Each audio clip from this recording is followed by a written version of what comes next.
धैर्यवान किसान और उसके अद्भुत खेत। एक समृद्ध गांव के किनारे नामकरण नाम का एक किसान रहता था। वह गांव का सबसे धैर्यवान और कठिन परिश्रमी किसान था। नामकरण के पास एक छोटा सा खेत था जिसमें वह अपने सभी प्रयासों के बावजूद अपनी फसलों को लहलहाता हुआ नहीं देख पाया था। एक शाम जब वह उदास मन से अपने सूखे खेतों को देख रहा था, तभी एक रहस्यमयी साधु उसके खेत के पास से गुजरा। साधु को नामकरण की कठिनाइयों का आभास हो गया और उसने नामकरण को एक मंत्र दिया जिसे रोज खेत में जाकर 3 बार दोहराने की सलाह दी। साधु ने कहा, इस मंत्र के प्रभाव से तुम्हारे खेत में अद्भुत फसल उगेगी। बस तुम्हें धैर्य रखना होगा और मंत्र में विश्वास बनाए रखना होगा। नामकरण ने साधु के निर्देशों का पालन किया और उसके बताए हुए मंत्र को नियमित रूप से जपने लगा। कुछ ही दिनों में उसके खेत हरे भरे हो गए और फूलों और फलों से लद गए। अन्य किसान नामकरण के खेत की समृद्धि देखकर चकित रह गए। पड़ोसी ईर्ष्या से भर उठे और उसकी सफलता का राज जानने के लिए उसके पीछे पड़ गए।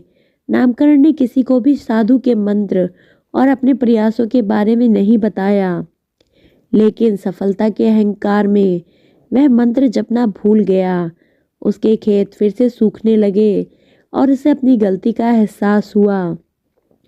नामकरण ने फिर से मंत्र जपना शुरू किया और इस बार उसने न केवल अपने खेतों की बल्कि अपने मन की भी सिंचाई की। उसने अहंकार को त्यागा और फिर से साधु की शिक्षाओं पर चलना शुरू किया। उसके खेत फिर से लहलहाने लगे और इस बार उसने अन्य किसानों की भी मदद की।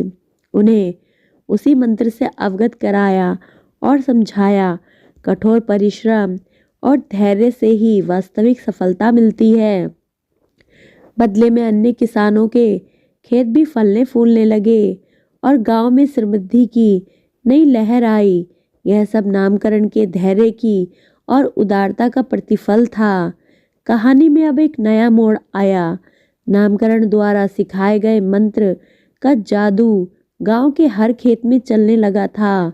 गांव में समृद्धि का सैलाब आ गया, लेकिन जैसा कि हमेशा होता है, सफलता ईर्ष्या को जन्म देती है।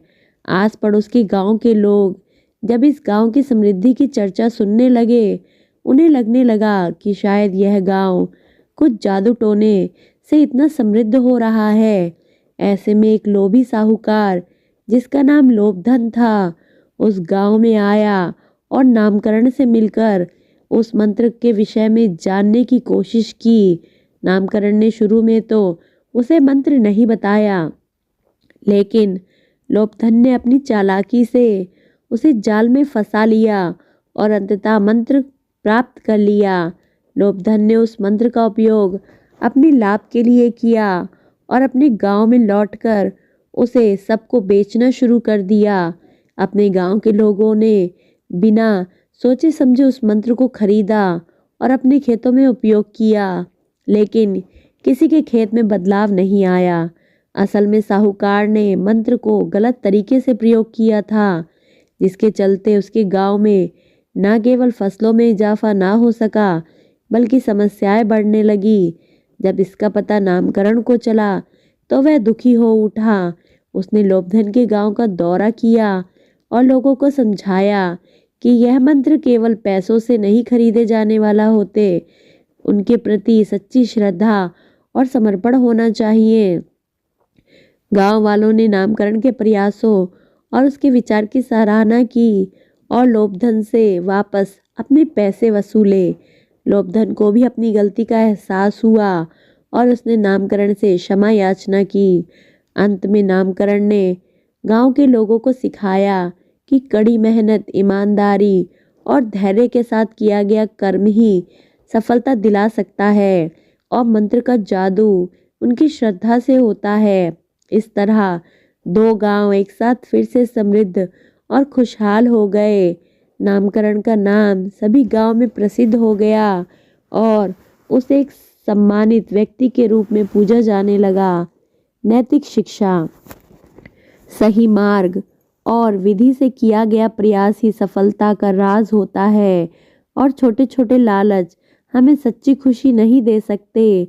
धैर्य और विश्वास के साथ किया गया परिश्रम हमेशा सफलता की ओर ले जाता है। और सच्ची सफलता वही होती है जिसमें सबका भला होता है। दोस्तों, कहानी अच्छी लगी हो तो चैनल को सब्सक्राइब करें, वीडियो को लाइक करें।